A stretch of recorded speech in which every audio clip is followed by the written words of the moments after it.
शासनपति श्रमण भगवान महावीर स्वामी के पावन चरणों में कोटिशः वंदन। आचार्य भगवंत 1008 विजयराजे वारसा, उपाध्याय प्रवासी जितेश मुनि वारसा एवं लोक में विचरण करने वाले समस्त चारित्रात्माओं के पावन चरणों में कोटिशः वंदन, कोटिशः वंदन। सभी को सादर जय जिनेन्द्र प्रणाम। पिछली कक्षा में हमने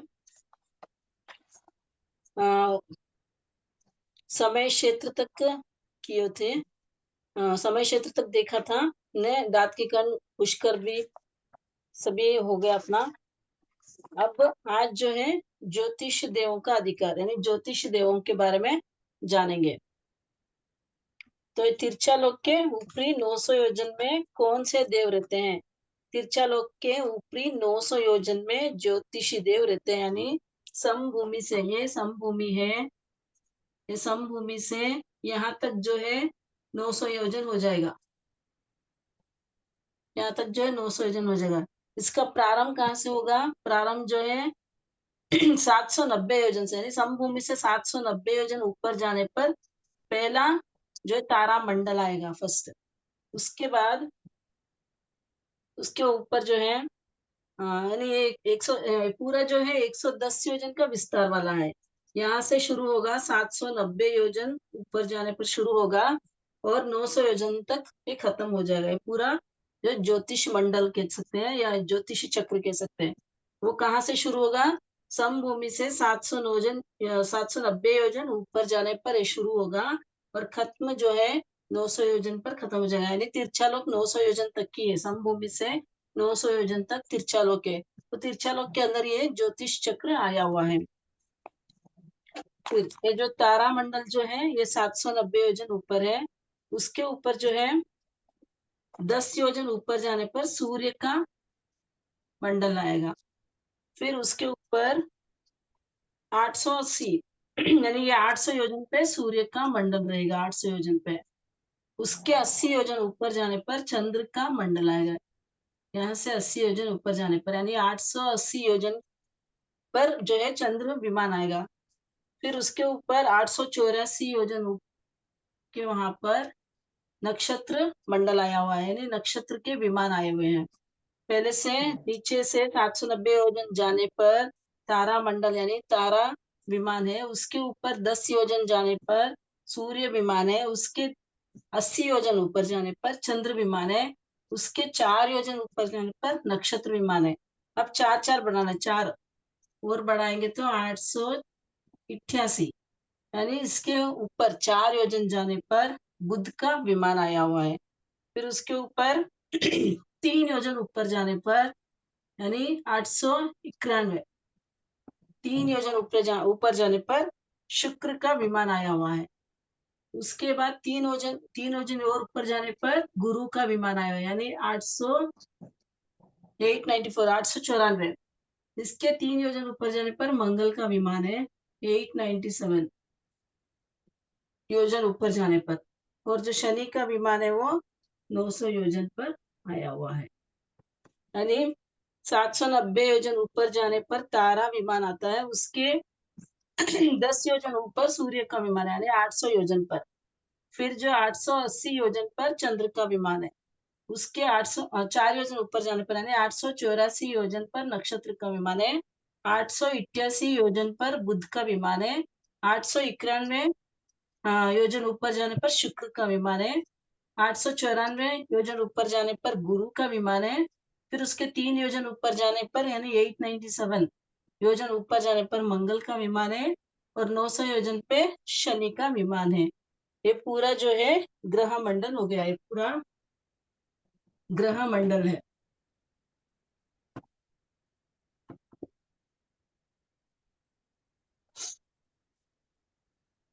ये जो मंडल है ये मेरु पर्वत के प्रदक्षिणा करते रहते हैं। जो भी है नक्षत्र, तारा, ग्रह, चंद्र, सूर्य, सब जो है मेरु पर्वत को प्रदक्षिण करते रहते हैं।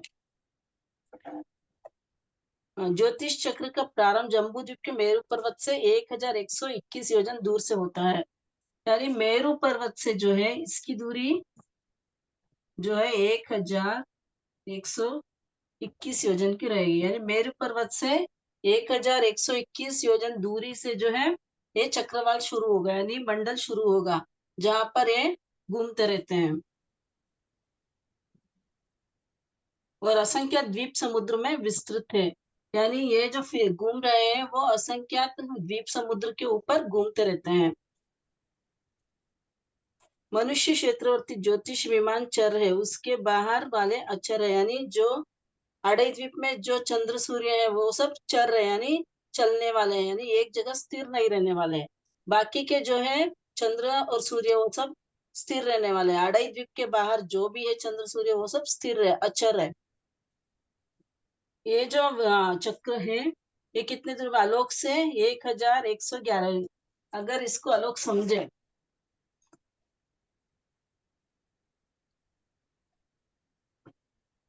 इसको आलोक समझे तो यहाँ की दूरी कितनी होगी? 1,11,000 1,01,111 1111। 1,111 हाँ, 1111 आलोक से इसकी दूरी जो है, ये जो मंडल है इसकी दूरी 1111 योजन की रहेगी।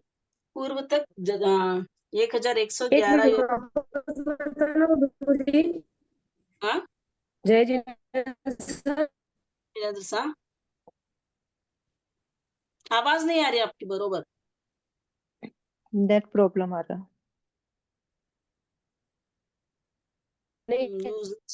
हाँ बोलिए। हम्म, क्या हुआ? नेट प्रॉब्लम है दीदी, आप बोलो।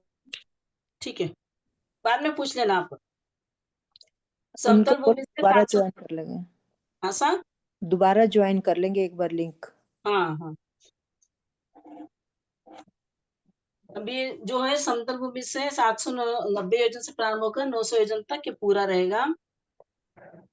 110 योजन की क्षेत्र सीमा में तिरछालोक में सर्वत्र व्याप्त है, यानी तारा मंडल जो है, तारा जो ज्योतिष विमान है वो सभी जगह व्याप्त है, यानी ये एक ही मंडल में नहीं घूमेगा, वो सब जगह पे रहेगी। तारा विमान, तारा के विमान जो है।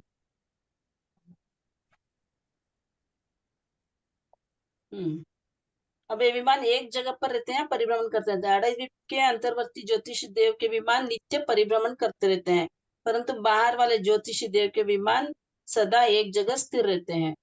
ज्योतिषी देवताओं में इंद्र कितने होते हैं?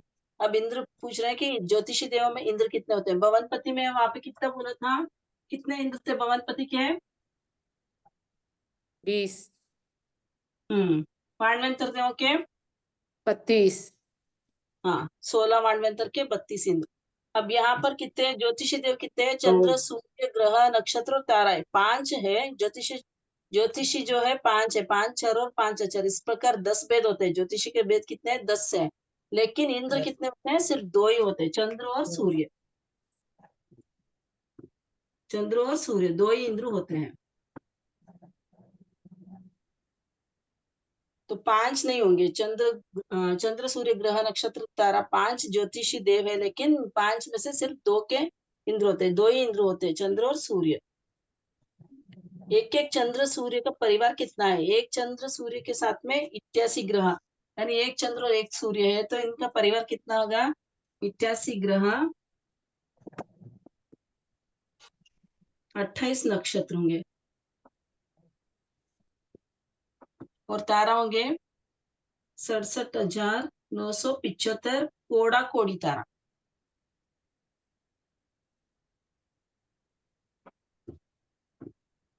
यानी तारा कितने होंगे? 67,975 कोड़ा कोड़ी। कोड़ा कोड़ी यानी 1 करोड़ को 1 करोड़ से गुना करने पर जो संख्या आएगी उसको कोड़ा कोड़ी कहेंगे। तो इतने तारे होंगे। तो एक चंद्र और एक सूर्य का परिवार कितना होगा? 88 ग्रह, 28 नक्षत्र, 66,975 कोड़ा कोड़ी तारा।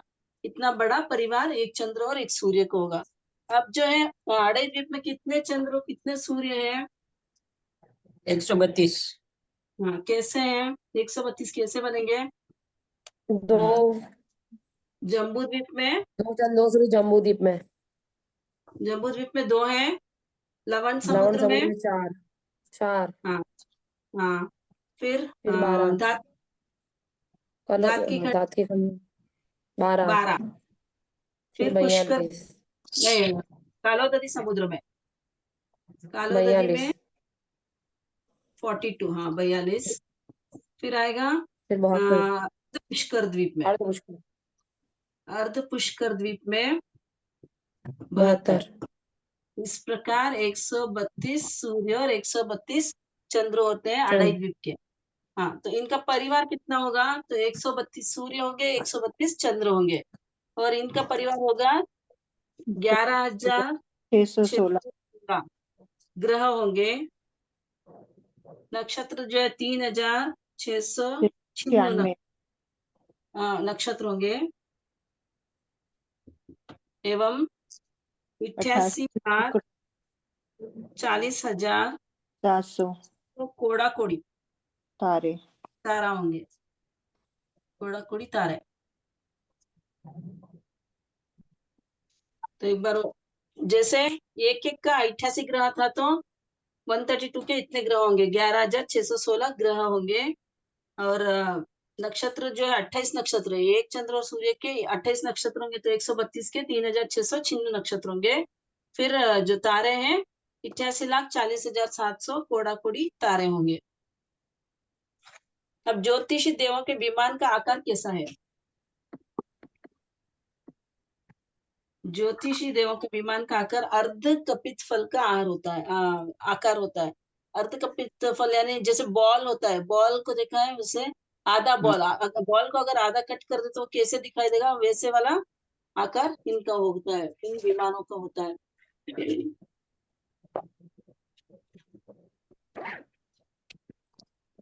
ये देख सकते हैं आप, ये जो चंद्र विमान है, नीचे जो है सूर्य विमान है। बॉल को अगर आधा कट कर दे, पूरा आखी बॉल को आधा कट कर दे, तो कैसे दिखेगा? आधा ए शेप आ जाएगा। इस तरह का जो है वो चंद्र का विमान होगा, और सूर्य का विमान भी वैसा ही है, और बाकी के विमान भी ऐसे ही रहेंगे। जो ज्योति ये क्या भवन बने हुए हैं? हाँ, ऊपर जो इनके रहने का स्थान है, भवन जैसे बना हुआ है ऊपर विमान में।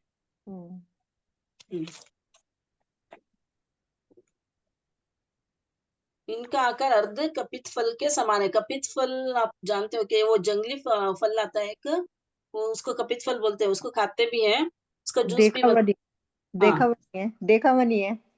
अच्छा, वो मिलता है कपित फल, जैसे बॉल होता है वैसे, जैसे गेंद होती है ना, खेलने की गेंद, वैसे ही आकार वाला होता है, उसके समान होता है। लेकिन अढ़ाई द्वीप के बाहर वाले ज्योतिषी देवों का संस्थान आयत आकार का है, यानी अढ़ाई द्वीप के अंदर जो भी विमान है वो अर्ध कपित फल के समान होता है उनका आकार, और जो अढ़ाई द्वीप के बाहर है उनका आयत आकार होता है, यानी ईंट के जैसा आकार वाला होते हैं वहां के जो विमान होते हैं। अढ़ाई द्वीप के जो बाहर ज्योतिषी देवों के विमान होते हैं वो आयत आकार के होते हैं, यानी पकी हुई ईंट के आकार वाले होते हैं।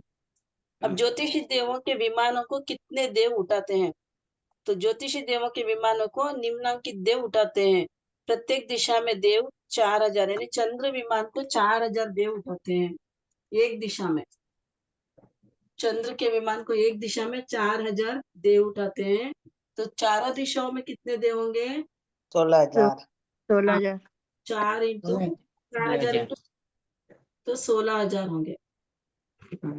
और सूर्य के विमान को भी 4,000 देव उठाते हैं, वो भी 16,000। 16,000 हो जाएंगे। फिर ग्रह के 2,000 उठाते हैं वो 8,000 हो जाएंगे। हाँ,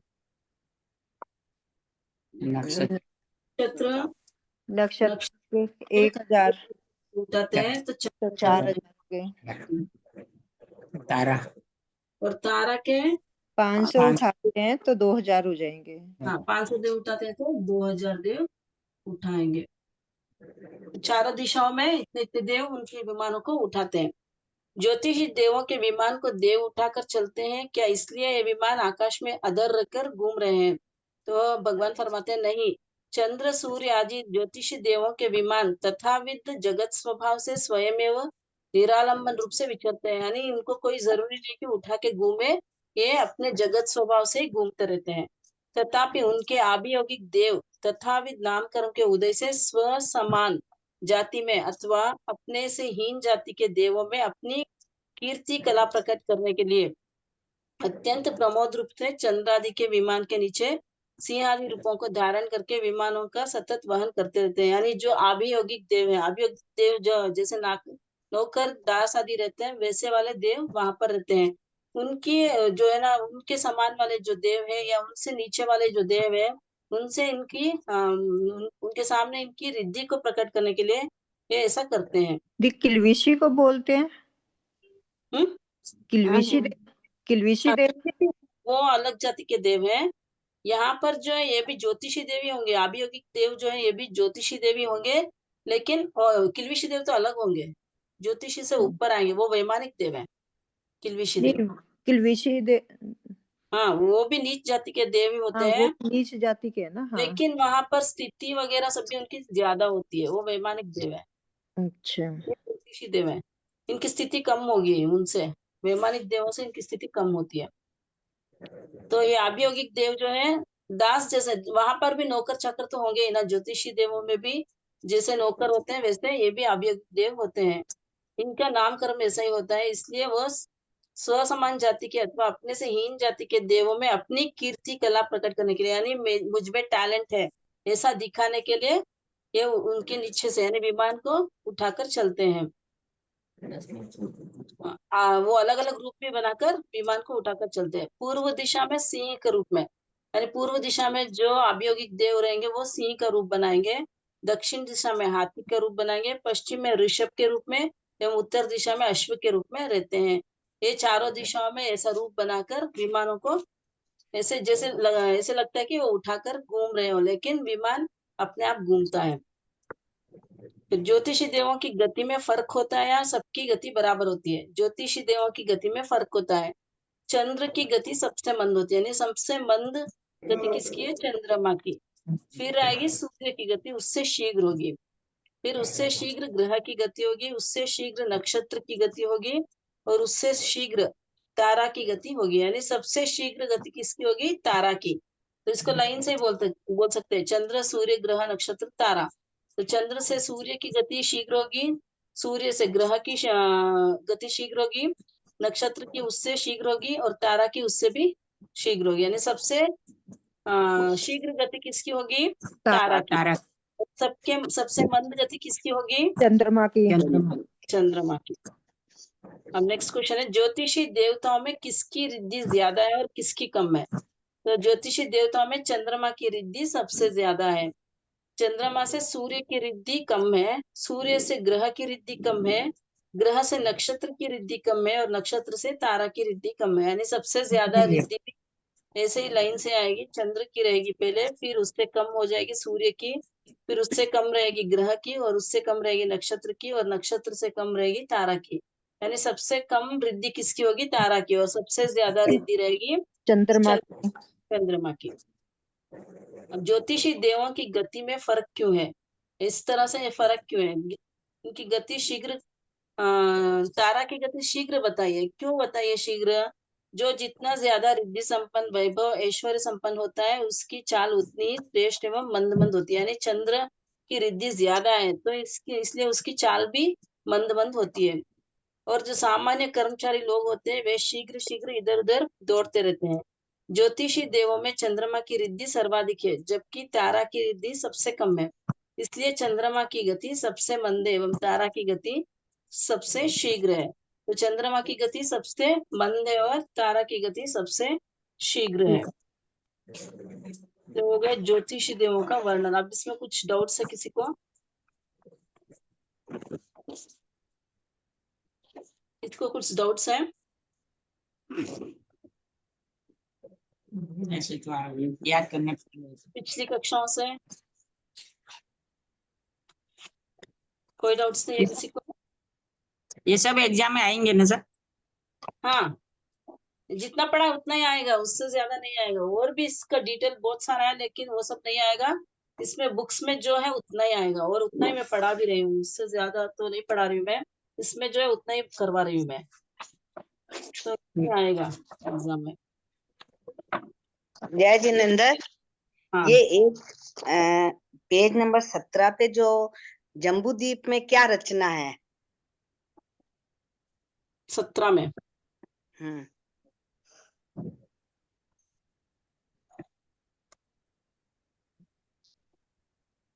क्वेश्चन है ना, जम्बू द्वीप में क्या रचना है? मतलब ये हमारे इसमें अपने जो मिला हुआ है ना पीडीएफ, उसमें। पीडीएफ में है क्या? अच्छा, हाँ, जिसमें जम्बू द्वीप का जो, जम्बूद्वीप में 7 क्षेत्र और 6 हाँ पर्वत है, इनके नाम इस प्रकार हाँ है। यही वाला, ये है ना। हाँ तो हाँ इसमें इन्होंने भरत, चुलमन, हेमवत, ये हेमवत है, तो इसमें हम्म। देवकुरु, उत्तर कुरु इन लोगों ने नहीं लिखा है, क्यों? नहीं, जो ये क्षेत्र जो है ना जम्बू द्वीप में, जो क्षेत्र एक के बाद एक क्या क्या आया हुआ है ऐसा लिखा हुआ है, वो हाँ, महाविद्य क्षेत्र में गिनेंगे उनको, देवकुरु और उत्तर कुरु क्षेत्र अच्छा, को। महाविद्या में गिनेंगे, मतलब अलग क्षेत्र नहीं माने जाएंगे क्या? क्षेत्र तो अलग ही रहेगा, वो अकर्म भूमि क्षेत्र ही है, लेकिन महाविद्य के अंदर ही आया हुआ है वो, इसलिए उसको महाविद्य के अंदर लिया हुआ है।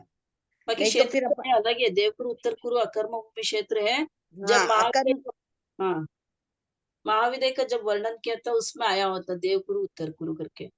इसमें हाँ, क्षेत्र जो मोटा मोटा क्षेत्र है वो महाविद्य क्षेत्र आ गया, बड़ा क्षेत्र में, उसमें नहीं छोटा तो सा। देवकुरु उत्तर कुरु तो एक अलग से ही, मतलब इसका अपने अकर्म भूमि में भी है ही, तो फिर इसको इन्हीं में ही ले लिया क्या, महाविद्या में ही क्यों ले लिया हाँ, मतलब? हिंदी में ले लिया, मतलब बड़े क्षेत्र, जो क्षेत्र और पर्वत जम्बू द्वीप में बताए गए हैं, यानी बड़े तौर पे बताए गए हैं वहाँ पे। जो अच्छा एक पर्वत, एक क्षेत्र, एक पर्वत ऐसे अच्छा बताया है ना, तो वहां पर 7 क्षेत्र और 6 पर्वत बताए हैं। तो इस 7 क्षेत्र है, महाविद्य क्षेत्र सबसे बड़ा है, तो उसमें देवकुरु उत्तर कुरु भी आ गया है, उसी में समाहित है वो भी, अच्छा, ठीक है। अलग हो गया है बस। हाँ, तो मतलब फिर अपन क्षेत्र में नहीं लिखेंगे उसको, हाँ, है ना? 7 जो मेन क्षेत्र है, जो मेन है, हाँ 7 क्षेत्र वो ही लिखना है। और 6 पर्वत पूछे तो 6 पर्वत, 6 पर्वत ये, बाकी छोटे पर्वत तो बहुत सारे होंगे, सबके बीच में वैताड़ी पर्वत भी आया हुए हैं, सब में है हम्म, वैताड़ी पर्वत, तो उन सबको नहीं हम्म, लिया हुआ, जो मोटा मोटा है उसको नहीं ही यहाँ पे दिया हुआ है। बाकी और डिटेल करेंगे तो बहुत सारे हैं, नहीं, बहुत सारे पर्वत भी आएंगे, बहुत सारी नदियां भी आएंगे, लेकिन यहाँ पे मोटा मोटे तौर पे 7 क्षेत्र और 6 पर्वत बताए गए हैं, इसलिए यहाँ पे 7 और 6 लिया हुआ है। देवकुरु उत्तर कुरु तो महाविद्य क्षेत्र में आ गया है वो, पश्चिम महाविद्य पूर्व महाविद्य आ गया, और उसमें बीच में जो है देवकुरु उत्तर कुरु आ गया है। तो इस तरह हाँ, उसके 4 भाग हो गए महाविद्य क्षेत्र के, वहां पे दिया हुआ है, इसलिए उसको अलग से नहीं लिया है। हम्म, हाँ ठीक है, जैसे और भी कुछ क्योंकि डाउट्स है? मतलब जबकि हरिवास और रम्यवास ये भी क्षेत्र तो कोई बहुत बड़े है नहीं, जबकि मतलब हरिवास रम्यवास है या हेमवंत अरण्यवत है, ये भी मतलब लेकिन बहुत उनको बड़े। जो की जो सीमा पे पर्वत आए हुए हैं, जैसे ये हाँ हरिवास क्षेत्र है, तो हाँ, तो यहाँ इस पे, यहाँ पे चुल्हीमन पर्वत है हाँ और महाहिमवंत पर्वत है, इसको कैसे दिखाएंगे फिर? इसको हाँ, भी दिखाएंगे तो इसके क्षेत्र आ गए, ये क्षेत्र और पर्वत है। अच्छा हाँ, और मैं अच्छा, इसको पूछ के बता सकती हूँ और आपको, लेकिन मेरे हाँ हिसाब से ऐसा हो सकता है, क्योंकि शायद, महाविद्य हाँ से वर्णन आ गया। हाँ हाँ, हो तो सकता है मतलब, पर फिर भी नहीं, ऐसे भी हो सकता है ना कि ये ना हम्म पूरा जो है ना, है तो आपके 15 कर्म भूमि और 30 अकर्म भूमि ही रहेंगे, तो हम्म 6 तो वो है उत्तर, लेकिन वो 1 लाख का एरिया है ना, तो 1 लाख एरिया को आपने डिवाइडेशन कर रखा है, तो चूंकि देवकुरु और उत्तर कुरु महाविद्या के बीच में ही आ रहा है, तो आप उसका अलग से हम्म, स्पेस नहीं गिन सकते, इसीलिए उसको 7 क्षेत्र लिए हुए हैं। हाँ बाकी है तो वो अकर्म हाँ, भूमि, वही इसलिए तो, काउंटिंग तो उसकी अलग ही होती है, लेकिन वो काउंटिंग तो 1 लाख होगी का अलग, आ रहा है ना, तो लेकिन 1 लाख। हाँ अकर्म में जो क्षेत्र है वो तो रहेंगे, 30 अकर्म बोलेंगे तो पूरा हाँ, अड़े वो तो अकर्म भूमि ही रहेंगे, और रहेंगे। है भी हाँ, वो महाविद्या से अलग ही है, हम्म, लेकिन वो जो 1 लाख की जो काउंटिंग हो रही है ना, तो उसमें जो बीच में आ रहा है, तो वो एरिया उसको कवर कर रहा है, इसलिए उसको महाविद्या का, ये महाविद्या के अंदर ही आ रहा है, इसलिए उन दोनों क्षेत्रों को नहीं लिया, और हाँ, 7 क्षेत्रों ही लिए और 6 पर्वत ही पूरा लिए। पूरा जो क्षेत्र है ना बड़ा क्षेत्र है, महाविद्य हाँ क्षेत्र है वो, ना, बड़ा आया हुआ है, ये छोटा हाँ सा बड़ा आया हुआ उसमें आ रहा है। है, इसमें आया हुआ महाविद्य क्षेत्र के अंतर्गत है, इसलिए उसको हाँ, अलग। इसीलिए वो है ना, इसको है ना 7 क्षेत्र ले लिया, अगर अपन काउंटिंग करेंगे तो 7 क्षेत्र ही होंगे, हाँ क्योंकि वो उसी के अंदर आ गया है। हाँ, हाँ ठीक है, ठीक है, हाँ थैंक यू। और किसी को कोई डाउट्स है? ठीक है, अब आज करवाएंगे लघु दंडक, अब ये इतना ही रखते हैं, लघु दंडक देखेंगे। उसमें पिछली कक्षा में ज्ञान अज्ञान दर्शन यानी उपयोग द्वार करवा दिया था, ज्ञान अज्ञान द्वार हो गया था और उपयोग द्वार हो गया था अपना।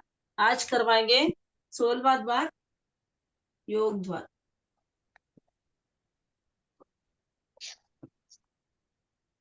योग क्या है? मन वचन और काया की क्रिया को योग कहेंगे। योग में क्या है? मन, वचन और काया। की प्रवृत्ति को योग कहते हैं। हम्म, इसकी प्रवृत्ति को योग योग। कहेंगे। तो ये योग, यहाँ पर जो योग ले रहे हैं वो 15 भेद है। योग 15, 25 बोल में आया हुआ है ना, योग 15, उसके हिसाब से यहाँ पर योग का वर्णन आया हुआ है। ये योग 3 प्रकार का है, मनोयोग, वचन योग और काय योग। मनोयोग के कितने भेद है? 4 भेद है। सबको आते होंगे शायद, 25 बोल जिन्होंने किया उनको तो आते ही होंगे शायद। मन, असत्य मन, मिश्र व्यवहार मनोयोग। सत्य मनोयोग, असत्य मनोयोग, मिश्र मनोयोग, व्यवहार मनोयोग। सत्य, मिश्र और व्यवहार। हम्म। और वचन में भी सत्य भाषा, असत्य भाषा, मिश्र भाषा और व्यवहार भाषा है ना। काय में, काय योग में 7 भेद है। काय के 7 भेद होंगे। तो 7 भेद कौन से हैं? औदारिक, औदारिक मिश्र, औदारिक, औदारिक मिश्र, वैक्रिय मिश्र, आरक आरक मिश्र, कार्बन मिश्र, वैक्रिय मिश्र का आहारक, आहारक मिश्र, मिश्र कार्बन का योग और कार्बन का योग। ये 7 भेद काया के होंगे। तो अब किस किस में कितने कितने भेद पाए जाएंगे उसको जानेंगे। काय योग से क्या मतलब हुआ कि जो काय- औदारिक काय हाँ, योग का है तो शरीर, मतलब औदारिक शरीर से ही मतलब है क्या? औदारिक शरीर, वैक्रिय शरीर वो होता है ना, उनको हाँ। काय योग बोलते हैं। औदारिक शरीर जिसमें शरीर होगा, शरीर से जो क्रियाएं की जाती है, शरीर से जो प्रवृत्ति होती है उसे काय योग अच्छा कहेंगे। अच्छा हम्म। अच्छा। औदारिक मिश्र हो गया कि मतलब औदारिक से साथ वैक्रिय मिक्स आ गया या हम्म। है ना? अभी जब औदारिक मिश्र कब कब होता है? औदारिक मिश्र जब वाटे बेता है, जीव वाटे बेता में रहता है और अपर्याप्त अवस्था में रहता है। जब तक शरीर पर्याप्ति पूर्ण नहीं होती है तब तक जो है औदारिक मिश्र होता है। औदारिक वाटे बेते में नहीं रहेगा, वाटे बेते में सिर्फ कार्बन का योग रहेगा। वाटे बेते में जब वो वहां पर जाकर उत्पन्न होगा, जीव यहाँ से मरा और दूसरी जगह जाकर उत्पन्न हो रहा है, जब उत्पन्न होगा, जब तक उसकी शरीर पर्याप्ति पूरी नहीं होती है तब तक वो औदारिक मिश्र रहेगा। अगर तिर्यंच और मनुष्य में आ रहा है तो, अगर वो नरक और देवता में जा रहा है तो वहां पर वैक्रिय शरीर बनाना है उसको। तो वहां पर जाकर उत्पन्न हुआ, उत्पन्न होते ही जो है उसका शरीर जो है वो शरीर बनाना शुरू करेगा, तो वहां पर वैक्रिय मिश्र रहेगा। जब तक वो शरीर पर्याप्ति पूरी नहीं करता तब तक वो वैक्रिय मिश्र रहेगा। और जब जब औदारिक शरीर वाला, औदारिक शरीर वाला जो है जैसे मनुष्य और तिर्यंच है, उसको लब्धि से वैक्रिय लब्धि प्राप्त हो गई। अगर वैक्रिय लब्धि प्राप्त हो गई तो वैक्रिय शरीर बना रहा है, तो उस टाइम पे जब वो बना रहा है तब वो वैक्रिय मिश्र रहेगी। और वैक्रिय शरीर से वापस इसको औदारिक शरीर में आना हो तब औदारिक मिश्र रहेगा। वैसे ही आहारक शरीर, आहारक शरीर कौन है? आहारक शरीर जो है 14 पूर्वधारी मुनि ही बना सकते हैं। तो 14 पूर्वधारी मुनि जो है जब उनको आहारक शरीर बनाना होता है तब वो वैसे वाले पुद्गलों को ग्रहण करना शुरू करेंगे। औदारिक शरीर से वो जो है आहारक शरीर के पुद्गलों को ग्रहण करना शुरू करेंगे। आहारक शरीर अभी तक बना नहीं है, जब तक पूरा बनेगा नहीं तब तक वो आहारक मिश्र रहेगा, यानी परिपक्व नहीं हुआ है तब तक वो आहारक मिश्र रहेगा। वो वापस जो आहारक मिश्र से औदारिक शरीर में आएगा तब वो औदारिक मिश्र रहेगा। ठीक है। मतलब जब वो औदारिक से, जैसे औदारिक वाला है तो औदारिक हम्म। वाला की वैक्रिय शरीर धारण कर रहा है हम्म। तो वो हुआ वैक्रिय मिश्र। वैक्रिय मिश्र यानी वैक्रिय पुद्गलों को इकट्ठा कर रहा है, अभी तक वैक्रिय शरीर बना नहीं है तो पुद्गलों को इकट्ठा कर रहा है, तो औदारिक में वो वैक्रिय मिश्र हो रहा है। और जब वो वापस वैक्रिय शरीर से औदारिक के अंदर आएगा तब अपना औदारिक मूल, मिश्र। तब औदारिक मिश्र, मतलब वो जब तक वो पूरा नहीं आया है तब तक वो औदारिक मिश्र है। जब तक पूरा आ गया औदारिक शरीर में तो औदारिक शरीर औदारिक हो गया, औदारिक शरीर हो गया। हम्म। अच्छा, ठीक है सर, और किसी को कोई डाउट है इसमें? ठीक है। अब नारकी देवता में, नारकी और देवता में कौन से शरीर होंगे, कितने मन होंगे, कितने वचन होंगे? और काया में, शरीर होता है ना उसमें, तो नारकी और देवता में। हाँ, वैक्रिय तेजस कार्बन। नारकी और देवता में, हाँ, पहले मन कितने? मन के 4।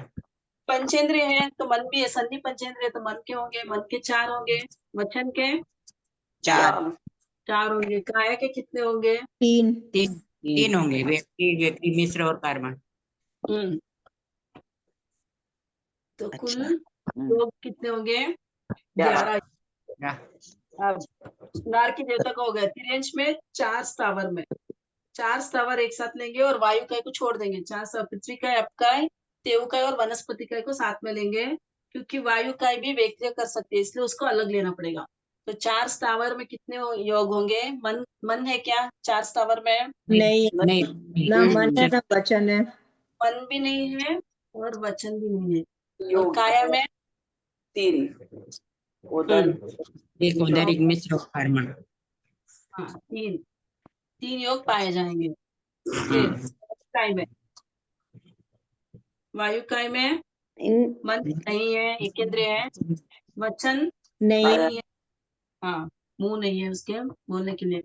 फिर काया, 5 यहाँ वेक्रिय आ गया, वायु काय है तो वेक्रिय है, तो वेक्रिय और वेक्रिय मिश्र दोनों होंगे तो 5 होंगे। तो योग कितने पाए जाएंगे वायु काय में? 5। अब 3 विकलेंद्र और असन्नी तिर्यंश पंचेंद्र में। दी इसमें वैक्रिय आएगा वायु काय में।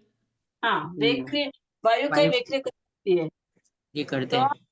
हाँ तो वायु का वेक्रिय जब करती है तब वैक्रिय और वेक्रिय मिश्र रहेगा।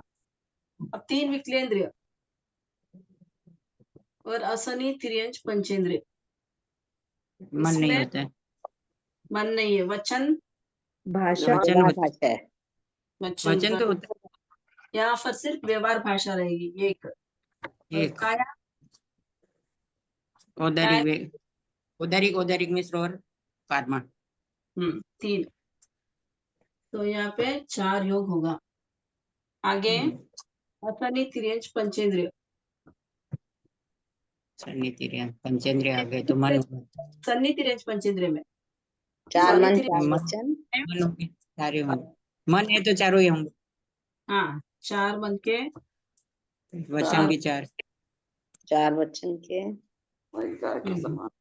और यहाँ पे काया के 5 औदारिक औदारिक मिश्र, वैक्रिय वैक्रिय मिश्र और कार्बन का योग।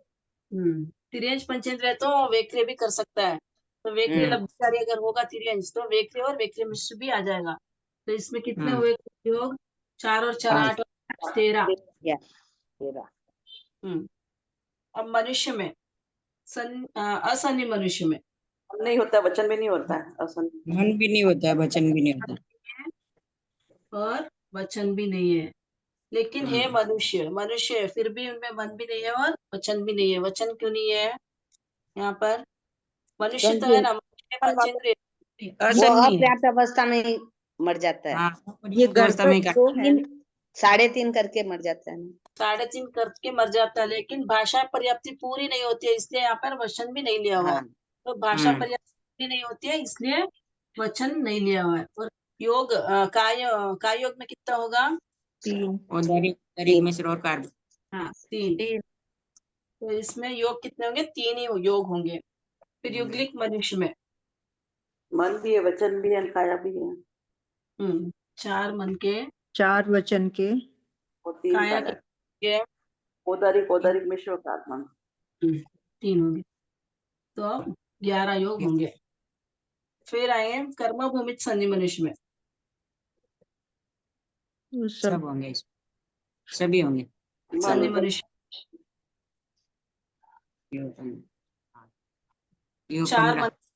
4 वचन के भी होंगे, और यहाँ पे काया के भी 7 योग भी होंगे। काया के पूरे 7 होंगे तो पूरा 15 योग मिल सकते हैं, क्योंकि कर्म भूमित मनुष्य जो है आहारक शरीर भी बना सकता है। तो आहारक शरीर बनाएगा तो आहार मिश्र तो होगा ही, तो इसलिए वहां पे पूरे 7 लेना है अपने को, तो 15 योग पाए जाएंगे। और सिद्ध भगवान अयोगी होते हैं, उसमें कुछ नहीं होते। उसमें कुछ नहीं होता है। यहाँ पर ज्ञातव्य दिया हुआ है, कर्म भूमित सन्नी मनुष्य 14वें गुणस्थान वर्ती अयोगी होता है। और 5 स्थावर में एक स्पर्शनेंद्रिय होने से उनमें मन वचन योग नहीं होते हैं। वायुकाय में विक्रिय शक्ति होने से पर्याप्त अवस्था में वेक्रिय करने पर वेक्रिय और वेक्रिय मिश्र का योग हो सकता है। अगर अपर्याप्त वायुकाय में पूछ ले तो कितने होंगे? अपर्याप्त वायुकाय है 3। तो कितने यहाँ पे?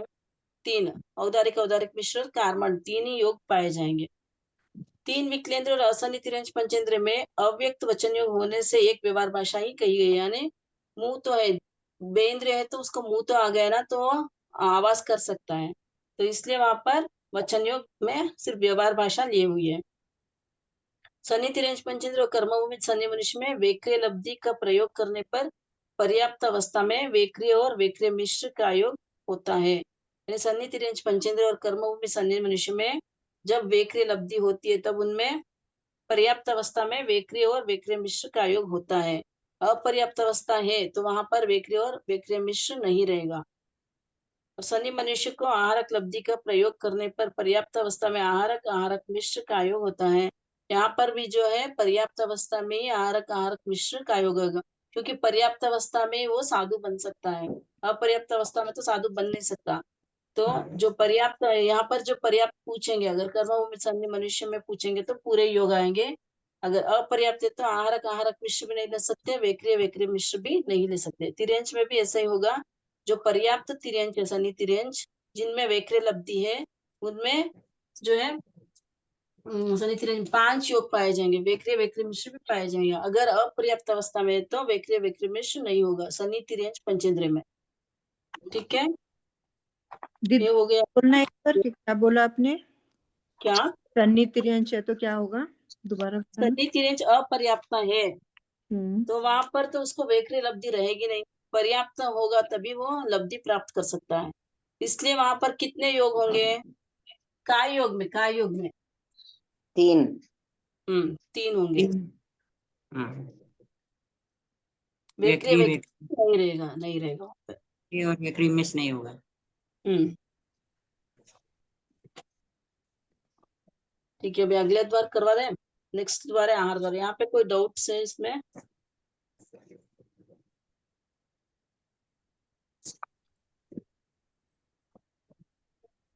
ठीक है, अगला द्वार करवाएंगे आहार द्वार। नेक्स्ट द्वार है आहार द्वार। नहीं, उपयोग है पहले। करा दिया ना उपयोग तो। उपयोग हो गया। अच्छा वो तो ज्ञान और हाँ। दर्शन में हो गया था ना। अच्छा, ज्ञान दस। 18वां द्वार है आहार द्वार।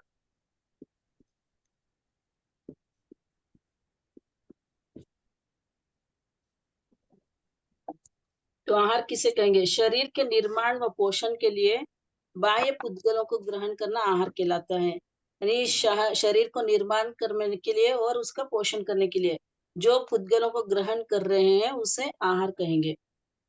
जीव 288 बोल युक्त पुद्गलों का आहार करता है, यानी 288 बोल से युक्त जो पुद्गल है उनका आहार करता है। दी तो इसका इसमें मीनिंग क्या हुआ?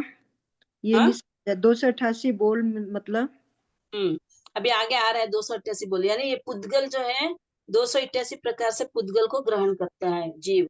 तो यहाँ पे बता रहे हैं द्रव्य से अनंत अनंत प्रदेशी स्कंदों का जो द्रव्य होता है उसी को ग्रहण करता है आहार रूप में। फिर क्षेत्र से असंख्यात प्रदेशावगत पुद्गलों का आहार करता है।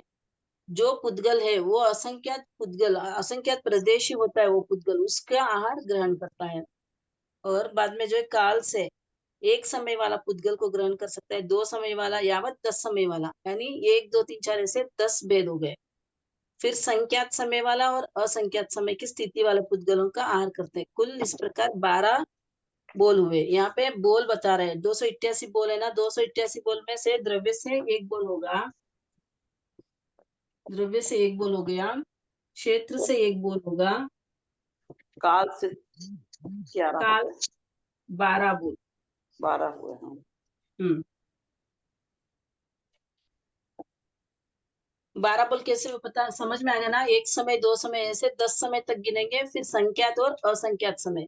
तो ऐसे असंख्यात समय के पुद्गल जिनकी स्थिति होगी, असंख्यात समय की जिनकी स्थिति होगी वैसे पुद्गल को भी जीव आहार के रूप में ग्रहण करता है। फिर भाव से वर्णादि की अपेक्षा 5 वर्ण 2 गंध 5 रस और 8 स्पर्श वाले पुद्गलों का आहार करते हैं। काले वर्ण की अपेक्षा 1 गुण काला यावत 10 गुण काले, संख्यात गुण काले, असंख्यात गुण काले और अनंत गुण काले पुद्गलों का आहार ग्रहण करते हैं। तो काले वर्ण की अपेक्षा 13 बोल हुए। तो काले वर्ण की अपेक्षा जो है कोई पुद्गल है वो 1 गुण काला हो सकता है, 2 गुण काला हो सकता है, 3 गुण हो सकता है, ऐसे 10 तक गिनेंगे। तो 10 बोल ये हो गए। फिर संख्यात असंख्यात और अनंत, ये 3 और मिलाएंगे तो कितने होंगे? क्या बोल रहे हो? 10 बोल तो हो गए, 1 गुण काला 2 गुण काला ऐसे 10 बोल तक बोलेंगे। दी 10 बोल ये हो गए। फिर संख्यात, असंख्यात और अनंत को मिलाएंगे, 3 और मिलाएंगे तो 13 बोल हो जाएंगे। बन के 13 हुए। पहले में क्या बोला था आपने? पहले में क्या आया? कहाँ पे? जैसे पहले में जो है काल की अपेक्षा एक समय अभी जो नया पुद्गल है, एक समय हुआ है उसको बने हुए, तो उसको भी ग्रहण कर सकता है। 1 समय, 2 समय, ऐसे 10 समय के पुद्गल, फिर संख्यात समय के पुद्गल और असंख्यात समय की स्थिति वाले पुद्गलों को। यहाँ पर अनंत समय नहीं लिया हुआ है, संख्यात असंख्यात समय की स्थिति वालों को पुद्गलों को जीव ग्रहण कर सकता है। तो काल में कितना हुआ फिर ये? 10 और 2 12। 12 ही होंगे, 12 होंगे काल में। हाँ, ठीक है। और हाँ जी, भाव फिर से नहीं, 1 मिनट, भाव से जो है काले वर्ण की अपेक्षा 13 बोल हुए, लेकिन इस प्रकार 4 वर्ण, 2 गंध, 5 रस और 8 स्पर्श, ये कितने बोल होंगे? 20 बोल हो जाएंगे। 5 वर्ण अगर करेंगे, 5 वर्ण, 2 गंध, 5 रस, 8 स्पर्श, ये 20 बोल होंगे। 20 हुए। ये भाव से आएंगे, 20 आएंगे भाव से। हाँ, तो 20 बोल लगे, 20 इंटू 13 करने पड़ेंगे। 13 जो 260। है 1 गुण काला, 2 गुण काला, ऐसे बोल रहे हैं ना, तो सब में भी ऐसा हो सकता है। काला वर्ण की अपेक्षा 13 बोलोगे, फिर पीला, काला, नीला, लाल, पीला, सफेद, एक एक के भी 13 बोल ऐसे हो जाएंगे। तो कितने हो जाएंगे? 20 जो बोल है उनको 13 से मल्टीप्लाई करेंगे तो 260 बोल होते हैं। ये समझ में आया आपको? जी, अब हाँ। नहीं आ रहा मेरे को, थोड़ा सा मेरे को नहीं आ रहा। जैसे कोई पुद्गल है, एक पुद्गल है कोई भी, इसको आहार के रूप में ग्रहण कर रहा है, वो 1 गुण काला भी हो सकता है, थोड़ा सा काला, उससे जी, थोड़ा ज्यादा काला, उससे थोड़ा ज्यादा काला, ऐसे करते करते 10 गुण काला हो सकता है, संख्यात गुण काला हो सकता है, असंख्यात गुण काला हो सकता है, और अनंत गुण काला भी हो सकता है। ये जो पुद्गल है अनंत गुण काला भी हो सकता है। इस प्रकार 13 बोल हो जाएंगे सिर्फ काले वर्ण के लिए। एक वर्ण के लिए 13 बोल हुए, फिर नीले वर्ण के लिए ऐसे ही 13 बोल होंगे, पीला, लाल, सफेद, ऐसे 5 सबके भी 13 बोल हो जाएंगे। ठीक है। जी, ये बुक में 4 वर्ण दिए तो यहाँ 5 कर दिए ना। पहले काला ले लिया इसलिए शेष 4 वर्ण लिए। अच्छा, ठीक है। इसी प्रकार से। इसी प्रकार से शेष 4 वर्ण बोले ना, तो हम्म, 4 हाँ। वर्ण काला ले लिया, उसके बाद में हाँ। शेष 4 वर्ण, फिर 2 गंध, 10 गुण काला तक ही लिया, फिर 11 12 भी ले सकते थे संख्यात तक, तो मतलब 10 गुण तक लेने संख्यात का में आ मतलब। गए, उनको संख्यात में ले लिया। 10 के बाद जो भी संख्या है उनको संख्यात में ले लिया।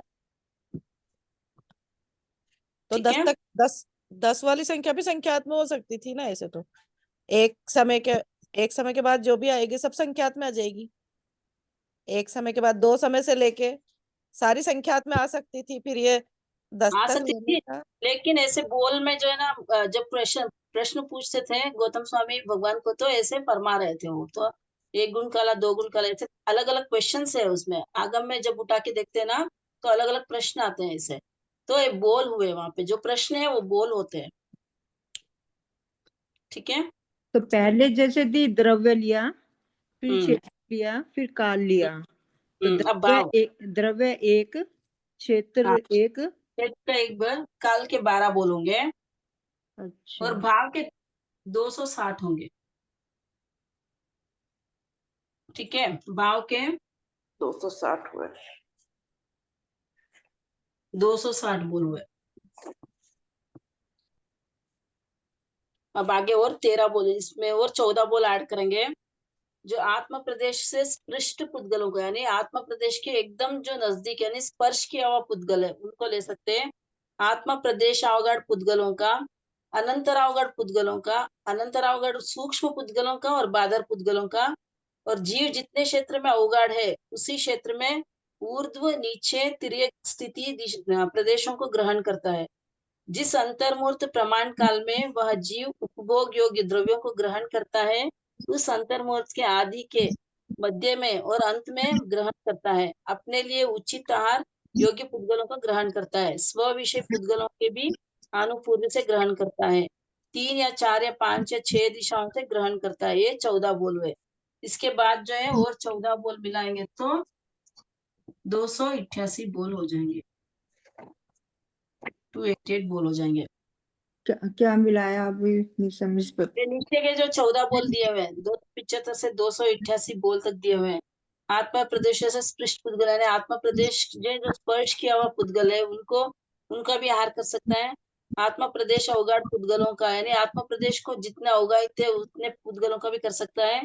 अनंतर अवगाढ़ पुद्गलों का, यानी जिसमें कोई अंतर नहीं है, पुद्गल एक के बाद एक के बाद एक के बाद एक से समीप है, यानी इसके बीच में कुछ भी व्याघात नहीं है, व्याघात यानी अड़चन नहीं है या कुछ आया हुआ नहीं है, तो ऐसे वाले पुद्गलों को करते हैं। अनंतर अवगाढ़ सूक्ष्म पुद्गल और बादर पुद्गलों को भी आहार करते हैं। और जीव जितने क्षेत्र में अवगाढ़ है उसी क्षेत्र में ऊंची नीची और मध्यम क्षेत्र वाला अतिरिक्त स्थित प्रदेशों को ग्रहण कर सकता है। जिस अंतर्मुहूर्त प्रमाण काल में वह जीव उपयोग योग्य द्रव्यों को ग्रहण करता है, उस अंतर्मुहूर्त के आदि में, यानी एक अंतर्मुहूर्त में जो आहार ग्रहण करता है, तो पहले स्टार्टिंग में करेगा, मध्य में करेगा और अंत में जो पुद्गल है वो करेगा। अपने लिए उचित आहार युक्त पुद्गलों को ग्रहण करेगा, यानी स्व विषयक आहार जो है उसको ग्रहण करेगा, उचित आहार ग्रहण करेगा।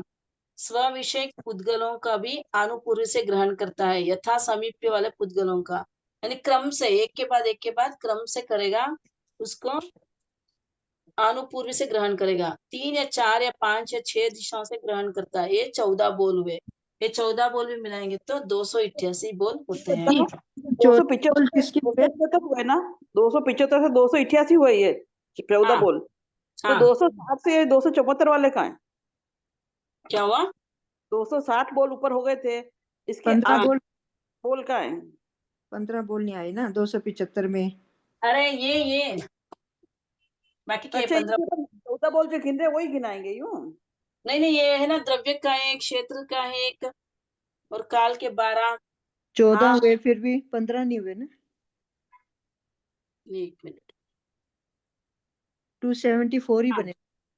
14 है तो हाँ, तो 275 होंगे ना, 270। 275 से गिनना है, आगे जो 14 बोल गिन रहे हैं ना वो 275 से गिनेंगे। हाँ, तो आप 274 तो हो गए ऊपर, यहाँ तक 274 हो गए, यहाँ तक 274 हो गए। अच्छा, द्रव क्षेत्र काल वाले भी 14 बोल हुए, तो 260 मिला के 14 हो गए, तो ये 274 हो गए, ठीक है।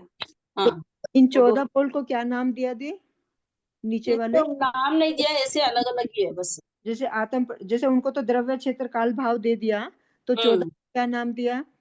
इनको अलग इनको अलग नाम नाम। दिया हुआ है, यहाँ पे नहीं है, वो मुझे भी ध्यान में नहीं है, इसका तो कोई नाम नहीं, जैसे अलग से 14 बोल है। तो ठीक आएगा है, ऐसा क्वेश्चन आता है 14 ही बोल वाले से, याद रखना पड़ेगा। अच्छा, 14 इसमें से क्वेश्चंस कम ही पूछती हूँ, मैं नहीं पूछती हूँ क्योंकि टफ हो जाता है, सबको नहीं आएगा ये करना। इजी रहेगा क्वेश्चन पेपर, इतना हार्ड नहीं रहेगा अभी। आपको जानकारी के लिए मैं बता रही हूँ बस, 288 बोल कैसे होते हैं बस, ठीक है। अब नारकी और देवता, 3 विकलेंद्रिय, असनि तिर्यंच पंचेंद्रिय, सन्नि तिर्यंच पंचेंद्रिय, असन्नी और युग्लिक मनुष्य, 288 बोल युक्त पुद्गलों का नियम 6 दिशाओं से आहार करते हैं, यानी नियमा ये सभी जो है, जो नारकी, देवता, 3 विकलेंद्रिय, असनि तिर्यंच पंचेंद्रिय, सन्नि तिर्यंच पंचेंद्रिय, असन्नी और युग्लिक मनुष्य, ये सब जो है 288 बोल युक्त पुद्गलों का नियमा 6 दिशाओं से आहार करते हैं, यानी 288 बोल वाले पुद्गलों का आहार कर सकते हैं। नहीं, फिर 6 5 दिशाओं का क्या मतलब? हाँ, 6 दिशाओं से आहार करना मतलब 6 दिशा यानी 4 तो दिशा है, उत्तर दक्षिण पूर्व पश्चिम, 4 दिशा हो गई, और ऊपर की एक दिशा और नीचे की दिशा, 6 दिशा, ठीक है। 5 स्थावर में 288 बोल युक्त पुद्गलों का व्याघ्यात अपेक्षित कदाचित 3, कदाचित 4, कदाचित 5 दिशाओं से, और निर्व्याघ्यत की अपेक्षा से नियमा 6 दिशाओं से आहार करते हैं, यानी कभी अड़चन आ जाए तो वो 3 दिशा से आहार कर सकते हैं, 4 दिशा से कर सकते हैं, 5 दिशा से कर सकते हैं, और 6 दिशाओं से भी आहार करते हैं। ये सिर्फ स्थावर के लिए, बाकी सब्जियों के लिए तो 6 दिशाओं से आहार करते ही हैं, ये सिर्फ स्थावर के हिसाब से लिए हुए हैं। स्थावर में भी जो स्थावर जो है लोक के अंत में होते हैं, लोक के जो आलोक के समीप होते हैं, वो जो जीव है वो 3 दिशा का करते हैं, 4 दिशा का करते हैं, 5 दिशा का करते हैं, क्योंकि यहाँ पर जब यहाँ पर आलोक आ गया, यहाँ पर कोई जीव है सूक्ष्म स्थावर जीव ही यहाँ पर होंगे, त्रस नाल के बाहर कौन से होंगे? स्थावर जीव होंगे। तो यहाँ पे जो है लोक के अंत में जो है स्थावर जीव ही रहेंगे, वो स्थावर जीव जो है यहाँ पे आ गए कोने में, अगर वो उत्पन्न हुआ है वहां पर कैसे आहार करेगा? तो 2 दिशाओं से तो आहार करेगा नहीं, आलोक से तो आहार करेगा नहीं, लोक में ही करेगा, तो उस समय वो 3 दिशा का कर सकता है, या 4 दिशा का कर सकते हैं, या 5 दिशा का कर सकता है। बाकी सब जो जीव है वो 6 दिशाओं के करते ही है। सिर्फ स्थावर के लिए ये बताया है कि 3 दिशा का भी कर सकते हैं, 4 दिशा का और 5 दिशा का कर सकते हैं। और बाकी के जो यहाँ पे होंगे वो 6 दिशाओं के आर कर सकते हैं। 13वें गुणस्थान में केवली समुद्गात के तीसरे, चौथे और 5वें समय में अनाहरक होते हैं। शेष पूर्ण 13वें गुणस्थान में आहारक ही होते हैं। यानी अनाहरक कब होते हैं? जो मनुष्य होते हैं सन्नी कर्मभूमि सन्नी मनुष्य के बारे में बताना था पहले। कर्मभूमि सन्नी मनुष्य जो है 288 बोल युक्त पुद्गलों का नियम 6 दिशाओं से तथा अनारक भी होते हैं। अनारक कब होते हैं? 13वें और 14वें गुणस्थान में होते हैं, तब अनारक होते हैं। और 13वें गुणस्थान में केवली समुद्गात के तीसरे, चौथे और 5वें समय में अनारक होते हैं। शेष पूर्ण 13वें गुणस्थान में आहारक के होते हैं। जब जो केवली भगवंत होते हैं या तीर्थंकर भगवंत जो केवली समुद्गात करते हैं वो भी तीसरे, चौथे, 5वें समय में ये जो केवली समुद्गत का समय है 8 समय वाला होता है। केवली का समुद्गत कितने समय का होता है? 8 समय का। तो दी ये तो कर्म कम हो, मतलब कर्म ज्यादा हो, आयुष्य कम हो, तब ये केवली समूहघात करते हैं ना। हाँ, जब आयु कर्म कम है और नाम गोत्र और वेद्य ज्यादा। कर्म ज्यादा है तो हाँ। उनको इक्वल करने के लिए, उनको समान करने के लिए जो है केवली समुद्गत करते हैं। और जो जब केवली समुद्गत करते हैं तब 8 समय लगते हैं पूरा। 8 समय में से तीसरे, चौथे और 5वें समय में जो है वो जीव अनारक रहेंगे। केवली जो है उस समय अनारक रहेंगे। उस समय सिर्फ कार्बन का योग रहेगा। और सिद्ध भगवान अनारक ही होते हैं। सामान्य जीव विग्रह गति में अनारक होते हैं, शेष सभी समय में आहारक ही होते हैं। जो बाकी के सभी जीव जो जन्म मरण करते हैं वाटे बेते हैं। विग्रह गति यानी यहाँ से मरा और जहाँ जाकर उत्पन्न हो रहा है, इस समय में जो है वो विग्रह गति होती है, तब वो अनारक होता है। विग्रह गति बीच का समय बोलते हैं ना, जैसे हाँ। यहाँ से निकला जीव और फिर जहां तक उत्पन्न होगा, तो जो बीच का टाइम है हाँ, तब वो तक वो अनारक। अनारक है वो। हम्म एक समय, 2 समय या 3 समय का ही होता है, तब तक जीव अनारक रहेगा। बाद में वो जाके वहां पर उत्पन्न होते ही आहार ग्रहण कर लेता है, तो आहारक हो जाएगा। तो अनारक कब कब होंगे? केवली समुद्गात के समय में होंगे और वाटे बेते या विग्रह गति में अनारक होता है जीव। बाकी के समय में आहारक की होते हैं और सिद्ध भगवान तो अनाहारक ही होते हैं। और 14 गुणस्थान वाला जीव, हाँ, 14 गुणस्थान वाला जीव अनारक होता है। तो बाटे बहता और विग्रह गति में क्या अंतर है? एक ही है, विग्रह गति और वाटे बेते दोनों सेम ही है। आज इतना ही रखते हैं। जी, ये थोड़ा टफ है।